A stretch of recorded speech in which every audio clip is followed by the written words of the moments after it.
Lamine Yamal പറഞ്ഞപ്പോൾ അടുത്ത ബാലൻഡിയോറിലേക്ക് കുതിക്കൽ തുടങ്ങി. അദ്ദേഹം സ്റ്റെപ്പ് ബൈ സ്റ്റെപ്പായി കയറി ഇപ്പോൾ ബാലൻഡിയോറിൻ്റെ ലിസ്റ്റിൽ ബാലൻഡിയോറിൻ്റെ അവസാന റാങ്കിങ് വന്നപ്പോൾ 1-ാം സ്ഥാനത്ത് അദ്ദേഹമാണ് എന്നുള്ളതൊക്കെ പല പേജുകളിലും കാണുന്നു.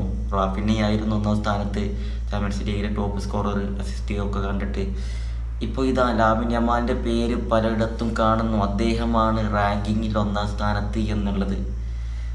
എവിടെ എത്തി ഒരു 17-കാരൻ്റെ ലെവല് ഒന്ന് ആലോചിച്ച് നോക്കുകയാണ്.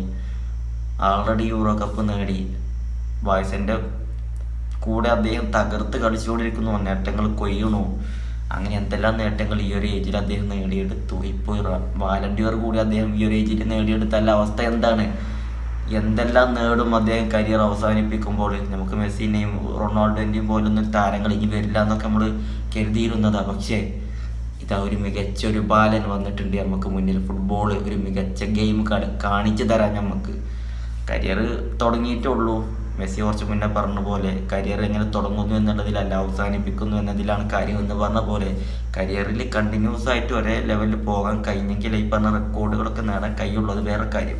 തുടങ്ങിയിട്ടുള്ളവരോ ഇപ്പോഴത്തെ സ്റ്റാറ്റസ് അദ്ദേഹത്തിൻ്റെ എടുത്ത് നോക്കുകയാണെങ്കിൽ അദ്ദേഹത്തെ വെല്ലാൻ ആരുമില്ല, അത് വേറെ കാര്യം.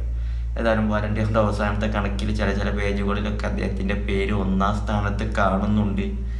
കാത്തിരിക്കാം. റാഫിനെയാണ് ആൾറെഡി ഉണ്ടായിരുന്ന 1-ാം സ്ഥാനക്കാരും, ഡംബാലയുണ്ട്, അങ്ങനെ താരങ്ങളൊക്കെ ഉണ്ട്. കാത്തിരിക്കാൻ നമുക്ക്. ആ ഒരു ബാലൻഡിയറും കൂടി അദ്ദേഹത്തിൻ്റെ ഈ ഒരു ഏജിൽ അദ്ദേഹത്തിന് കൈകളിലെത്തിക്കാൻ കഴിയുമോ എന്നുള്ളത് അറിയാൻ വേണ്ടിയിട്ട്.